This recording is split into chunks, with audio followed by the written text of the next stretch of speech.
Hello everyone, welcome to Sagar Gautam art of heart channel. दोस्तों, आज Christmas का दिन है और क्रिसमस यानी कि क्रिसमस जिसे क्राइस्ट ऑफ मास के ऊपर से ये शब्द बना है क्रिसमस, और ईसा मसीह के जन्म से जुड़ा ये दिन है।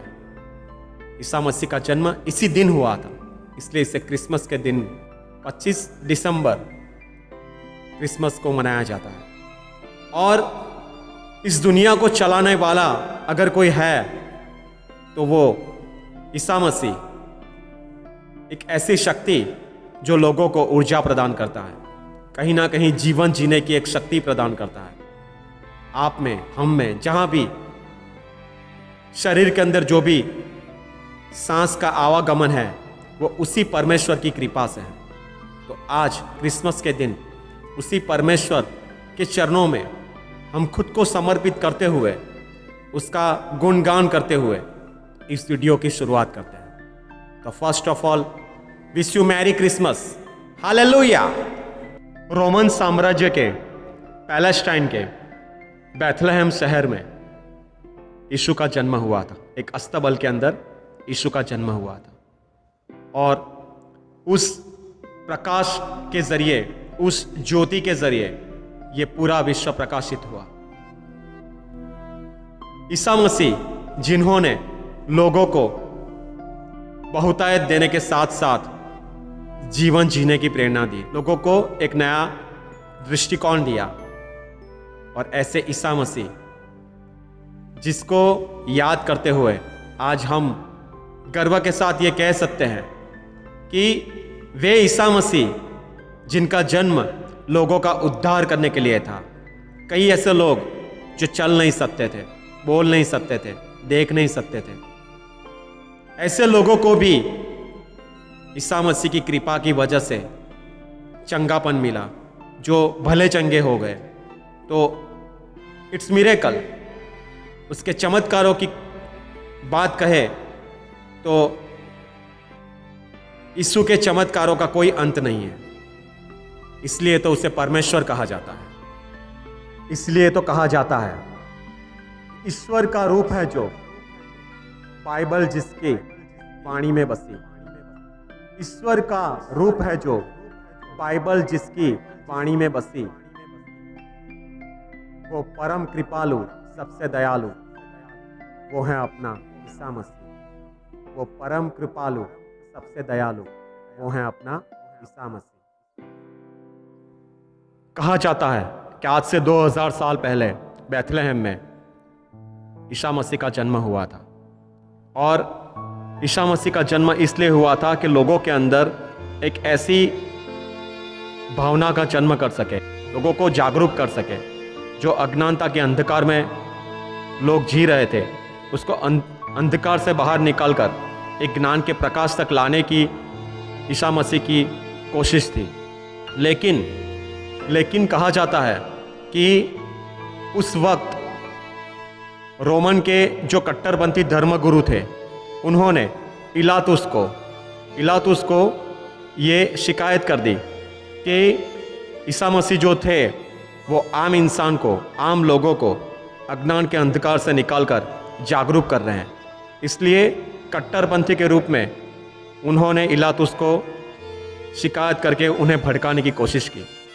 और वो ऐसा सोचते थे कि शायद यहूदी जो थे, रोमन ऐसा सोचते थे कि यहूदी कहीं क्रांति ना कर दे, इसलिए कट्टरपंथी को खुश करने के लिए उन्होंने यीशु को मृत्यु दंड देने के लिए कह दिया। और कहा जाता है कि गुड फ्राइडे के दिन ईसा मसीह को सूली पे चढ़ा दिया गया था। गुड शब्द इसलिए प्रयोग में लाया जाता है, गुड का अर्थ होता है पाप का नाश, और फ्राइडे के दिन यीशु को सूली पे चढ़ा दिया गया था। इस दिन को बधाइयाँ नहीं दी जाती, लेकिन शोक पर्व के रूप में इस दिन को मनाया जाता है। दोस्तों, पहले यीशु के सर पर कांटों का ताज रखा गया था और उसके बाद गोलगोथा नामक जगह पर ले जाकर उन्हें सूली पर चढ़ा दिया गया। तो इस तरह यीशु को क्रॉस पर जब चढ़ाया गया तब कील उनके शरीर पर ठोक दिए गए, कीले ठोक दिए गए, और कितनी यातना से गुजरना पड़ा होगा, सोचिए आप। और उस वक्त भी जब वो लोग यीशु को क्रॉस पर चढ़ा रहे थे, सूली पे चढ़ा रहे थे, तब भी यीशु के मुंह से ये शब्द निकल रहे थे कि हे परमेश्वर, हे गॉड, इन्हें माफ कर देना। ये नहीं जानते कि ये लोग क्या कर रहे हैं, इनका जो पाप है उन्हें बख्श देना और इन्हें माफ कर देना। और मैं अपनी आत्मा को, हे परमेश्वर, तुम्हें समर्पित करता हूँ। ऐसे शब्द एक ईसा मसीह जो एक परमेश्वर का ही रूप है, ऐसे परमेश्वर के मुंह से ही ऐसे शब्द निकल सकते हैं। कोई भी आम इंसान अगर होता तो वो ऐसे शब्द नहीं बोलता। आप ही सोचिए, हमारे शरीर पर या हमारे जिस्म पर अगर कोई नुकीली चीज़ थोड़ी सी भी चुभ जाए तो हमारी जान निकल जाती है। हमारे मुंह से कैसे शब्द निकल जाते हैं। कोई हमें थोड़ा सा भी परेशान करे या यातना दे तो हमारे मुंह से अपशब्द निकल जाते हैं। लेकिन यीशु खुद परमेश्वर थे, ईश्वर का रूप थे। इसलिए जब उन्हें सूली पर चढ़ा दिया गया, क्रॉस पर चढ़ाया गया, तब उनके मुंह से ऐसे शब्द निकले थे कि हे ईश्वर, हे गॉड, ये लोग जो कर रहे हैं इसके पाप का इन लोगों को एहसास नहीं है, तो इन लोगों को माफ कर देना। ये नहीं जानते कि ये लोग क्या कर रहे हैं। तो ऐसे शब्द ईसा मसीह के मुंह से ही निकल सकता है, क्योंकि वो खुद एक ईश्वर का रूप थे, परमेश्वर के पुत्र थे।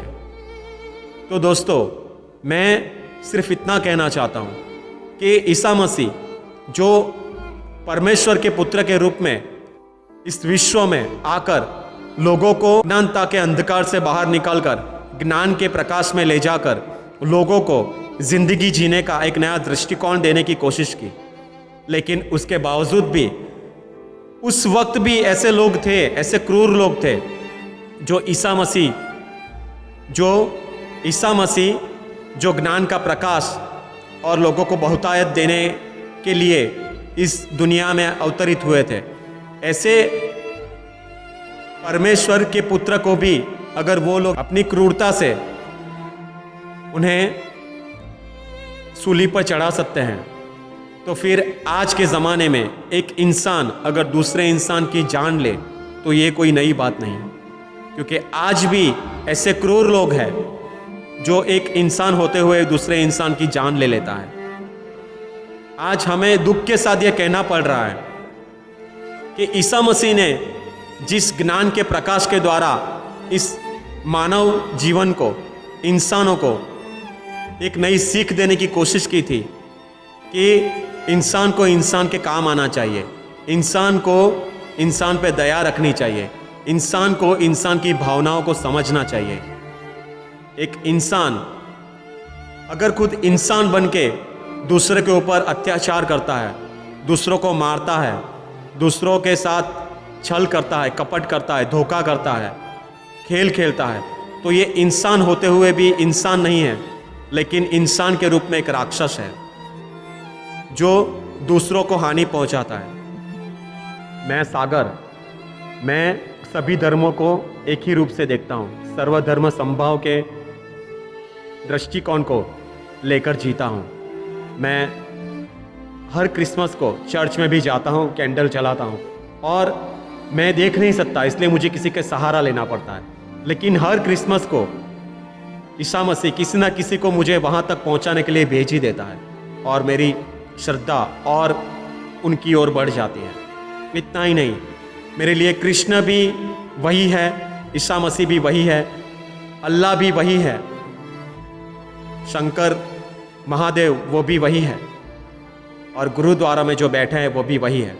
सभी रास्ता एक गॉड की घर तक ही पहुंचाता है हमें। और जो भी जितने भी धर्म पुस्तक है, चाहे बाइबल हो, गीता हो, कुरान हो या गुरुद्वारे से जुड़ा कोई धर्म पुस्तक, ये सभी धर्म पुस्तक हमें यही सिखाते हैं कि बदी को टालो और नेकी को धारण करो, नेकी से जियो, दूसरों का भला करो, किसी के साथ गलत मत करो, ना गलत सोचो, ना किसी को किसी के साथ गलत होने दो। सभी जितने भी धर्म पुस्तक हैं वो हमें हमारे अंदर छुपी हुई बुराइयों को दूर करने के लिए और हमारे अंदर एक नई अच्छाई का जन्म हो यही सिखाते हैं। दूसरों का भला करने का सिखाते हैं, लोक कल्याण करने का सिखाते हैं। सभी धर्म पुस्तक हमें जिंदगी कैसे जीनी है ये सिखाते हैं, पाप से कैसे मुक्त रहना है यही सिखाते हैं। लेकिन उसके बावजूद भी आज इंसान इन सब चीज़ों को ना सीखकर ऐसे ऐसे दुष्कर्म करते हैं कि जिसका कोई अंत नहीं है। एक बच्ची के ऊपर बलात्कार, एक बच्ची से बलात्कार करते हैं, औरत के ऊपर गंदी दृष्टि रखते हैं, एक भाई होके भाई का गला काट देता है ज़मीन या पैसों के लिए, और एक बेटा होके माँ बाप को वृद्धाश्रम में छोड़ देता है, एक बेटा होके माँ बाप की जान ले लेता है, अपने अपने की जान ले लेते हैं।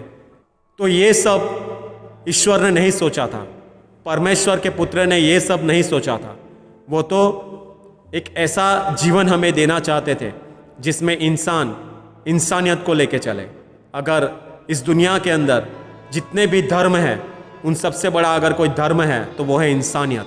तो इंसान को अपने अंदर एक इंसानियत लानी चाहिए, दूसरों का भला करना चाहिए, दूसरों की मदद करनी चाहिए, दूसरों को दुख में सहारा देना चाहिए, उसके ज़ख्मों पर मरहम रखना चाहिए, ना कि उसे कुरेदना चाहिए। बस हम इंसान हैं, इंसान बन के रहे तो बहुत है, और इंसानियत से जुड़े रहे तो शायद ईसा मसीह का ये सपना पूरा हो। बस विश यू मैरी क्रिसमस और in advance wish you happy new year. और ये ईयर तो हमारा भले जैसे ही गया हो, लेकिन अगला साल हमारा कुछ अच्छा हो और कुछ नया लेके आए। तो इस अगले साल के लिए सबको बहुत बहुत शुभकामना। 2021 के लिए सबको बहुत बहुत शुभकामनाएं, और wish you happy new year again in advance. Wish you happy new year, wish you happy new year, wish you merry Christmas.